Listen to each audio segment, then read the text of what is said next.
संभालो यीशु जी। सागर में हूँ खोया, वंदना करते हम, वंदना करते हम, वंदना करते हम।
दूर नहीं है किनारा, धीरज को हमारे बढ़ाना, जीवन की हमारी इस नैया को भवसागर में खोने न देना।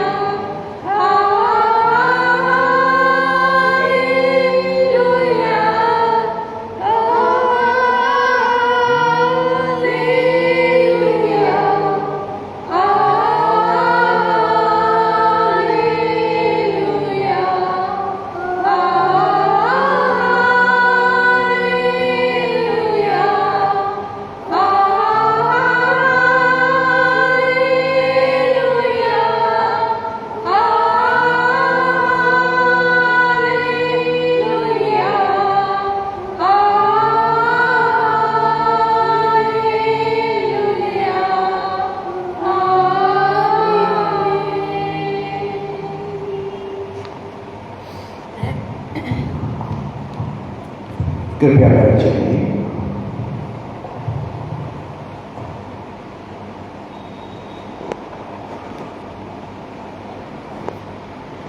परमेश्वर के वचन की संगति में जाएंगे। आइए हम प्रार्थना करें। परमेश्वर जो जगत का सृष्टि करता है और जिसने इंसान को बनाया और वह अपने पुत्र को इस जहां के अंदर भेजा, जो हमें पापों की गुलामी से आज़ाद कराया और उसके कोरे खाने से तुम चंगे हुए हो। यीशु मसीह के कोरे खाने से हम चंगे हुए हैं और हमारे पाप क्षमा हुए हैं। सो प्रभु हम धन्यवाद देते हैं आज की आराधना के लिए, आपका पवित्र दिन, प्रभु का दिन। जो लोग आज आपकी आराधना में नहीं आ सके हैं, हम उनके लिए भी दुआ करते हैं। परमेश्वर उन सबों को भी आशीष दे और परमेश्वर के भवन उसकी आराधना स्तुति से गूंजे और हृदय खोलकर हम प्रभु की महिमा कर सके। सो प्रभु का धन्यवाद करते हैं यीशु के नाम में, आमीन।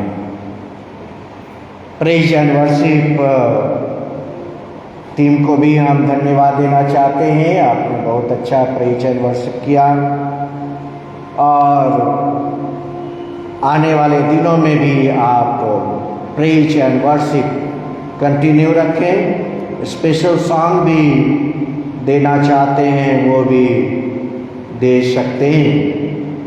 आज हम लोग परमेश्वर के वचन की संगति में जाएंगे और यहाँ पर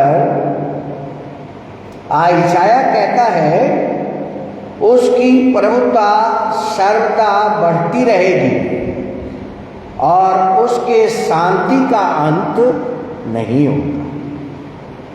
आज देखिए लोग इस दुनिया में शांति चाह रहे हैं, देश पर चढ़ाई कर रहा है, लोग शांति की बातें कर रहे हैं और आयसाया कहता है कि परमेश्वर के शांति का कभी अंत न होगा और ये है वह न्याय और धर्म की बातें करता है और कहता है कि न्याय और धर्म के द्वारा स्थिर किए और संभाले रहेगा।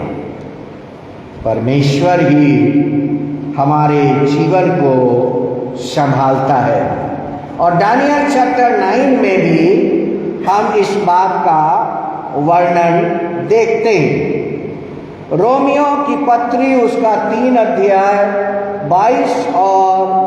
22 से 25 तक और लिखा है, परमेश्वर धार्मिकता जो यीशु मसीह पर विश्वास करने से सब विश्वास करने वाले के लिए है, कुछ भेद नहीं है, इसलिए कि सब ने पाप किया और परमेश्वर की महिमा से पापी है। बाइबल कहती है दुनिया में कोई नहीं जो पाप नहीं किया है, और ये परमेश्वर का सत्य वचन है। और इसीलिए लोग परमेश्वर के महिमा से विमुख है। उनके पास घर है, उनके पास धन है, उनके पास शांति नहीं है। लोगों के दिल में शांति नहीं है। क्यों? क्योंकि उन्होंने परमेश्वर की महिमा से रहित जीवन बिता रहे हैं। 23 पद, इसलिए कि सबने पाप किया। किसके अनुग्रह से? परमेश्वर के अनुग्रह से मनुष्य धर्मी ठहराया जाता है, अपने कामों के कारण नहीं। 24 पद, परंतु उसके अनुग्रह से, उस छुटकारे के द्वारा जो मसीह यीशु में है, सेत में धर्मी ठहराया जाता है। और उसे परमेश्वर ने उसके लहू के कारण ऐसा प्रायश्चित ठहराया है जो कि विश्वास करने से कार्यकारी होता है। जैसे आप विश्वास करते हैं यह काम करने लगता है।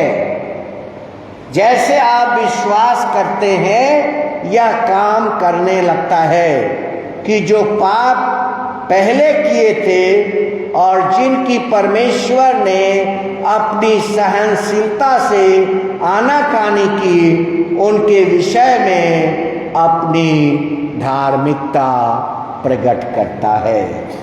पौलुस जो कलीसिया के ऊपर इतना सताव किया में भी इसका वर्णन आता है। और जेल के दरोगा ने उससे पूछा, मैं उद्धार पाने के लिए क्या करूं? मैं उद्धार पाने के लिए क्या करूं? क्योंकि शाऊल का जीवन बदल गया और वह कलीसिया के निर्माण में लग गया, परमेश्वर के राज्य के निर्माण में लग गया। जब उसका जीवन परिवर्तन हो सकता है तो कोई भी चीज आज प्रभु के लिए असंभव नहीं है। और यहां पर लिखा है, God miraculously open the jail door. परमेश्वर ने चमत्कार जेल का दरवाजा खोल दिया और उसके अंदर पौलुस और सिलास बंद था और वे वहां से गए नहीं। और वह दरोगा जब अपने को घायल करना चाहता है तो कहते हैं, उद्धार पाने के लिए मैं क्या करूं? उन्होंने कहा, प्रभु यीशु पर विश्वास कर तो तू और तेरा घराना उद्धार पाए। विश्वास करने से एक व्यक्ति उद्धार नहीं पाता, सिर्फ एक व्यक्ति उद्धार नहीं पाता। विश्वास करने से पूरा घराना उद्धार पाता है।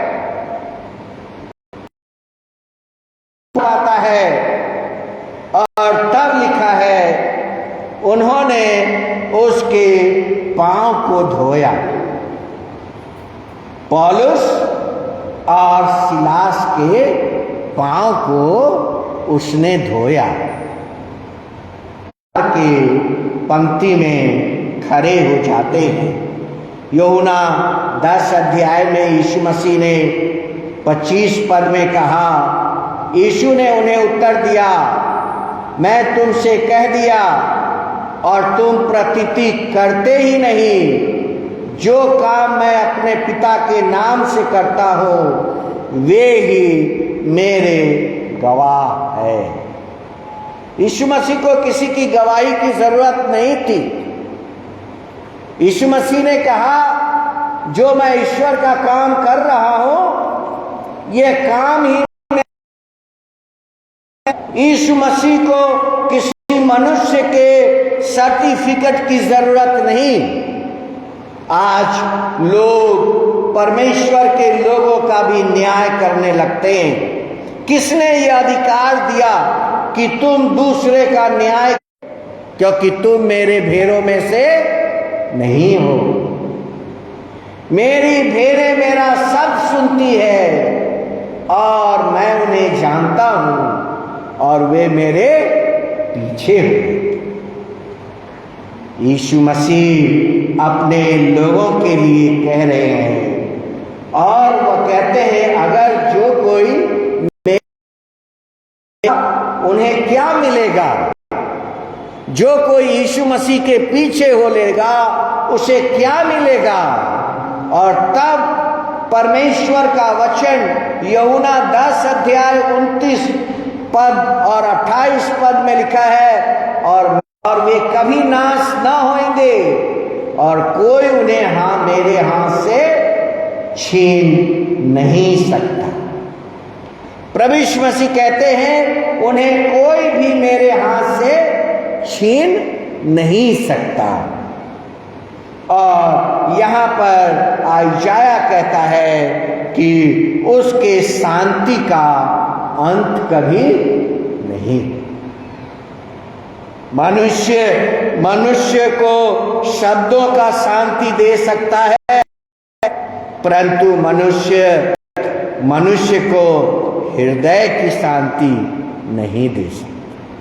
यह सिर्फ परमेश्वर ही दे सकता है।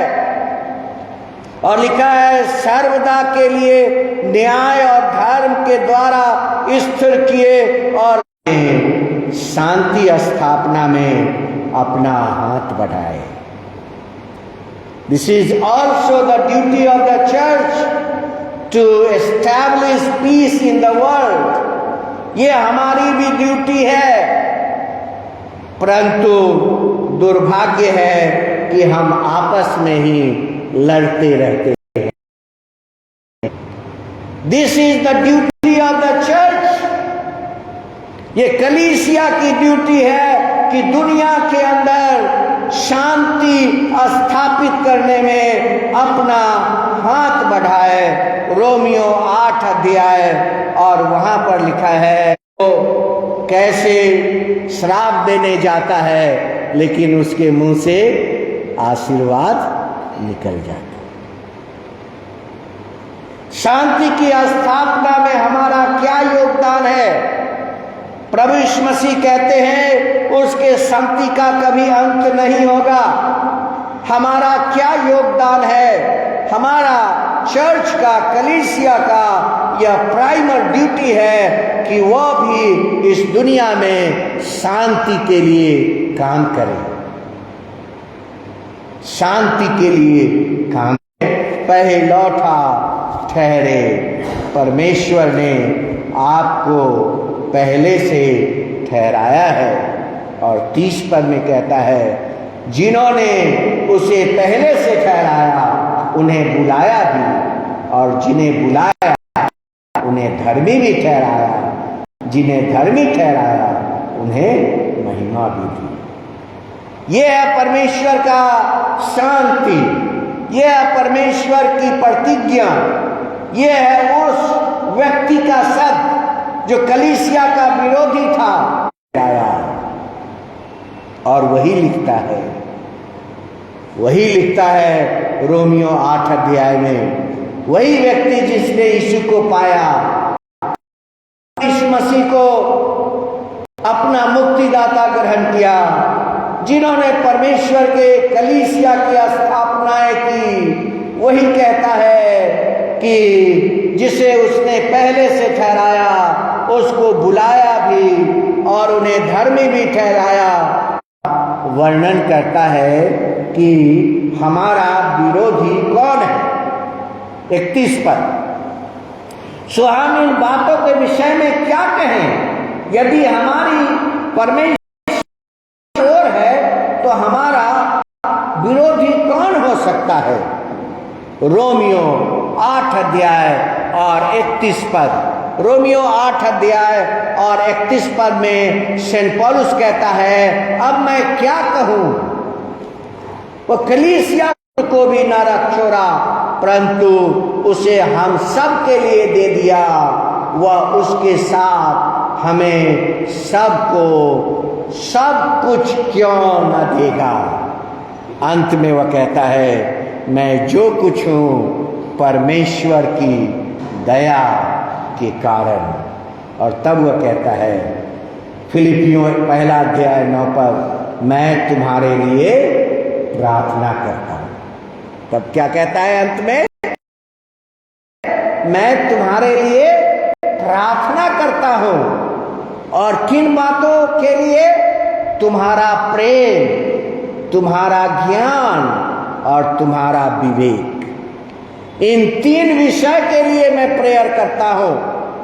मैं इन 3 1 अध्याय और 9 पद, और वहां पर लिखा है, पौलुस कहता है कि मैं कलीसिया के लिए मैं 3 बातों के लिए प्रार्थना करता हूं कि पहला प्रेम उसमें बना रहे, दूसरा ईश्वर का ज्ञान, और तीसरा हमारा विवेक क्या कहता है। दूसरा हमसे क्या कह रहा है यह महत्वपूर्ण नहीं है। महत्वपूर्ण है कि परमेश्वर हमको क्या कहता है, हमारा विवेक हमसे क्या कहता है। वह कहता है इन बातों के लिए प्रार्थना करता हूं, यह बात तुम में बढ़ता चला जाए, प्रेम बढ़ता चला जाए, ईश्वर का ज्ञान बढ़ता चला जाए, और तुम्हारा विवेक भी बढ़ता चला जाए। और तब 10 पद में वह कहता है, यहां तक कि तुम उत्तम से उत्तम बातों को प्रिय जानो और मसीह के दिन तक सच्चे बने रहो, ठोकर न खाओ, और उस धार्मिकता के फल से जो यीशु मसीह के द्वारा होते हैं भरपूर होते जाओ, जिससे परमेश्वर की महिमा और स्तुति हो। और तब लोग आपको देखकर कहते हैं, देखो परमेश्वर ने इसके परिवार को कितना आशीष दिया है, देखो परमेश्वर ने इसको कितना आशीष दिया है। इट डेफिनेटली टीच साल्वेशन, यह उद्धार के बारे में हमें सिखाता है। यह हमें उद्धार के बारे में सिखाता है। सो दानियल चैप्टर 9 में भी वहाँ पर वर्णन आता है कि जिब्राइल स्वर्गदूत दानियल के पास आता है।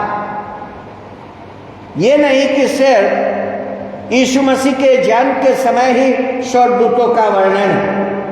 दानियल की पुस्तक अगर आप पढ़ेंगे तो वहां पर भी लिखा है, दानियल चैप्टर 9 एंड वर्स 21 में लिखा हुआ है, तब वह पुरुष जिब्राइल जिसमें मैंने उस समय देखा जब मुझसे पहला दर्शन हुआ था, उसने बेग से उड़ने की आज्ञा पाकर सांझ को अन्न बलि के समय मुझको छू लिया।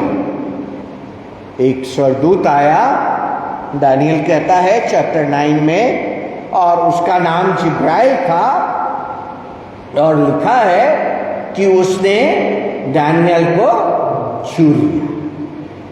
और तब आगे लिखा है, और मुझे समझाकर मेरे साथ बात करने लगा। और वह नबी यहाँ पर वर्णन करता है दानियल चैप्टर 9 में कि उसने मेरे साथ वह वर्णन करने लगा।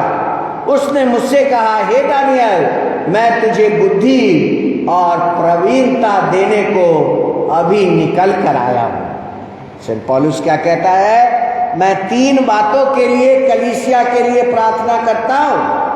और पहला है प्रेम, कि यह प्रेम तुम में बढ़ता जाए, और दूसरा है ज्ञान, परमेश्वर के पुत्र के ज्ञान में बढ़ते जाओ, और तीसरा है विवेक, तुम्हारा विवेक बढ़ता चला जाए।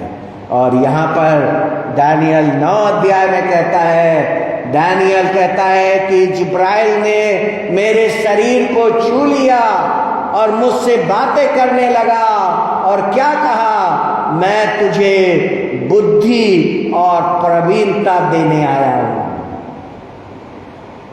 बुद्धि और प्रवीणता देने आया हूं। और कहता है इस विषय को समझ ले और दर्शन की बात का अर्थ बूझ ले। तेरे लोग तेरे पवित्र नगर के लिए 70 सप्ताह ठहराए गए हैं कि उनके अंत तक अपराध होना बंद हो। ये है बेबीलन की बंधुआई में जब इजरायली यहूदा चला जाता है। और डैनियल चैप्टर 10 में लिखा है साइरस द ग्रेट के बारे में, जो आप इतिहास में भी पढ़ते हैं, किताबों में भी आप पढ़ते हैं Cyrus the great. Daniel chapter 10 and verse 1 में लिखा है 3rd year of Cyrus the Persian king. यह फारस के राजा का वर्णन होता है। और ये जरमाया नबी के बारे में यहाँ पर वर्णन आइजाया करता है कि जरमाया ने जो भविष्यवाणी की थी। जरमाया chapter 25 and verse 3 to 4, Daniel was living in the slavery। वह नबी भी 70 साल तक उस स्लेवरी में रहा और उसका वर्णन वह करता है। और वह क्या कहता है कि Cyrus made a proclamation allowing the Jews to return to Jerusalem and build the temple। Cyrus the great ने घोषणा किया कि जितने बंधुआई के लोग हैं वह अपने जेरूसलम जाकर अपने परमेश्वर के लिए भवन बनाए। 70 years captivity of Jews predicted by God through Jeremiah। यर्मिया नबी के द्वारा यह भविष्यवाणी की गई थी और यह भविष्यवाणी पूरी भी हुई। और साइरस द ग्रेट के समय में यह यहूदियों को या स्वतंत्रता मिली और वे जेरूसलम को लौट गए। और यहाँ पर लिखा है साइरस क्रूसु राजा कहता है स्वर्ग के परमेश्वर ने पृथ्वी का सारा राज्य मुझे दिया है। उसने मुझे आज्ञा दी है कि जेरूसलम में परमेश्वर का घर बनाया जाए। साइरस तो यहूदी नहीं है, साइरस तो इजरायली नहीं है, लेकिन देखिए एक पर्शिया का राजा को परमेश्वर ने उसके दिल के अंदर कैसा एक आत्मा डालता है। एक परमेश्वर का आत्मा उसके अंदर प्रकट होता है और वह कहता है कि मैं तो पूरी धरती का राजा हूं। साइरस द ग्रेट वह कहता है मैं तो पूरी धरती का राजा हूं, साइरस द ग्रेट। लेकिन परमेश्वर ने मुझे आज्ञा दी है कि जेरूसलम में परमेश्वर का घर बनाया जाए। प्रिय भाइयों बहनों, हम में कलीसिया के 3 चीजों के लिए प्रार्थना करना है। और वह सेंट पौलुस कहता है प्रेम, ज्ञान और विवेक बढ़ता चला जाए। सबका प्रेम, ज्ञान और विवेक बढ़ता चला जाए। एजरा की पुस्तक में भी आप उसका वर्णन देखेंगे साइरस द ग्रेट के बारे में। और वहां पर एजरा चैप्टर 1 में देखिए, वहां पर लिखा हुआ है फारस के राजा क्रूसु के पहले वर्ष में यहोवा ने फारस के राजा क्रूसु के मन को उभारा कि यहोवा का जो वचन यिर्मयाह के मुंह से निकला था वह पूरा हो जाए, इसलिए उसने समस्त राज्य में यह प्रचार करवाया और लिखवा भी दिया कि फारस का राजा साइरस द ग्रेट कहता है, स्वर्ग के परमेश्वर यहोवा ने पृथ्वी भर का राज्य मुझको दिया है और उसने मुझे आज्ञा दी है कि यहूदा के जेरूशलेम में मेरा एक भवन बनाया जाए। See, this is the miracle. ये है चमत्कार। जो बंधुआई में रखने वाला था उसके दिल को परमेश्वर उभारता है। प्रिय भाइयों बहनों, हमारे मन में भी, हमारी आत्मा में भी, हमारे कार्य में भी ये तीन बातों के लिए सेंट पौलुस कहता है मैं प्रार्थना करता हूँ। और फिर वह कहता है मैं क्या कहूँ। 31 पद में कहता है सो इन बातों के विषय में मैं क्या कहूँ। सेंट पौलुस जो इतना आधा नया नियम की पुस्तक को लिख डाला और उसने कहा मैं क्या कहूँ, यदि परमेश्वर हमारी ओर है तो हमारा विरोधी कौन हो सकता। मैं तुम्हारे लिए प्रार्थना करता हूँ, प्रेम, ज्ञान और विवेक में तुम सब बढ़ते चले जाओ। और अयशाया कहता है उसके शांति का अंत नहीं हो। Let us pray.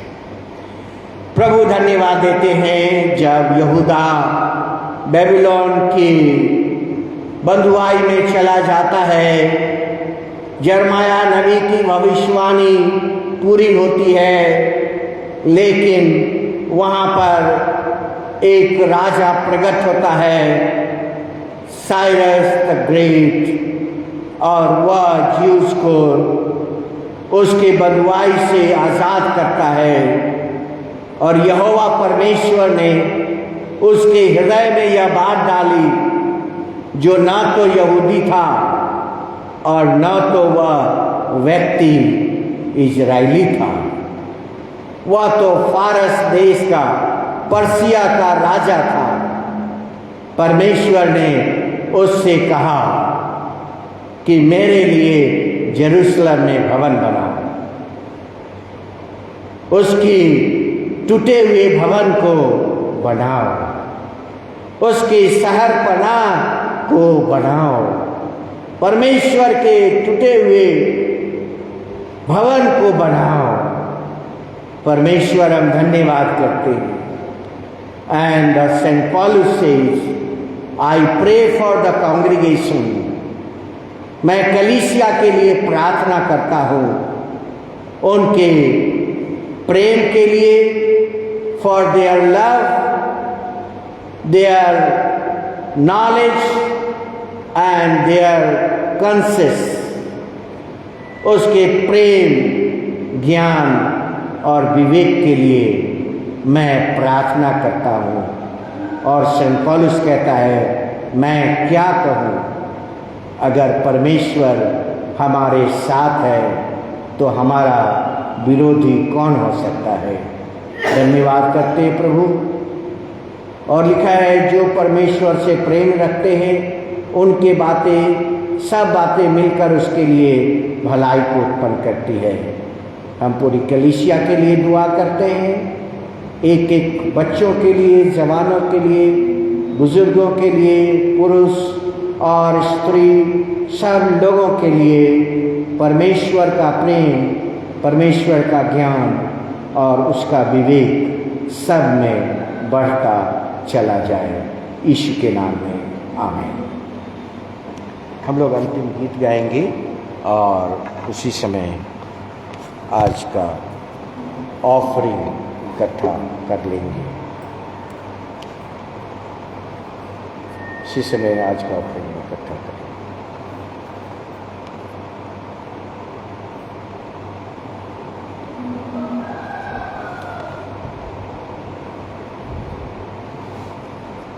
गीत नंबर 20। आइए हम लोग खड़े हो जाएं और इस गीत को गाएं और इसी समय ऑफरिंग इकट्ठा करें।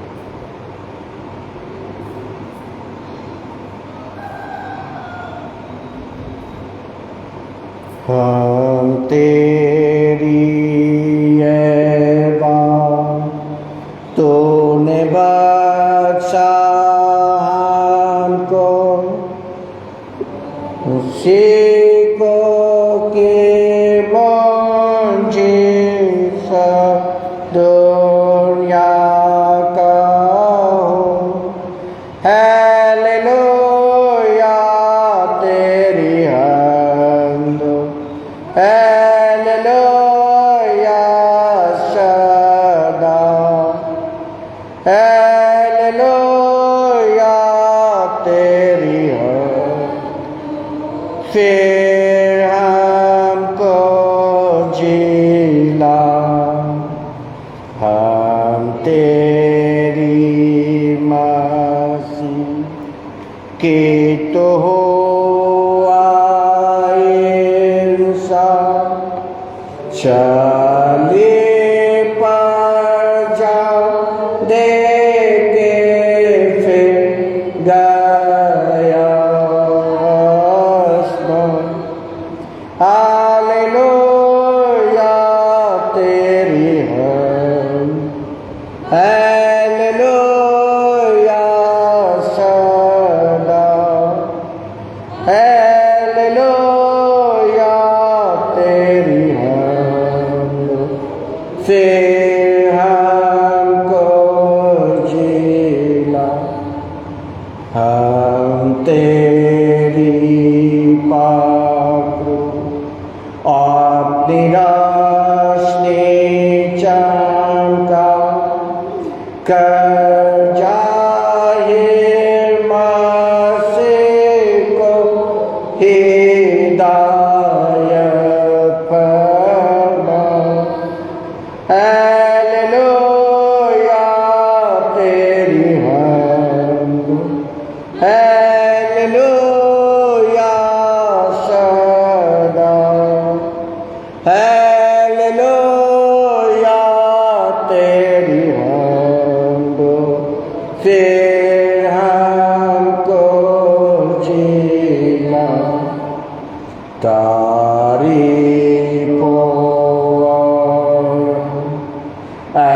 रही मौला, तो हमको खरीद करके बख्शता आसमान। हालेलुया तेरी हम्द, हालेलुया सदा, हालेलुया तेरी हम्द। फिर हमको जिला, फिर हमको जिला, अपने दिल में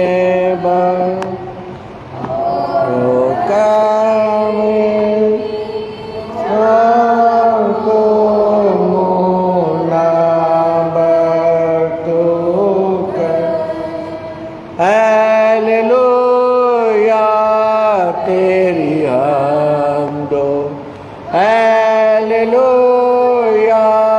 सदा, हालेलुया तेरी हम्द। फिर हमको जिला, फिर हमको जिला, शाकों से जिला और शाकों को घर में फेरना। हालेलुया तेरी हम्द, हालेलुया सदा, हालेलुया तेरी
आइए हम आशीष को ग्रहण करें। प्रभु का आशीर्वाद आपकी मनोकामनाओं को पूरा करे। प्रभु यीशु मसीह का अनुग्रह, परमेश्वर पिता का प्रेम और पवित्र आत्मा की संगति सब लोगों के साथ हमेशा तक बनी रहे। आमीन। काश के यीशु की खूबियाँ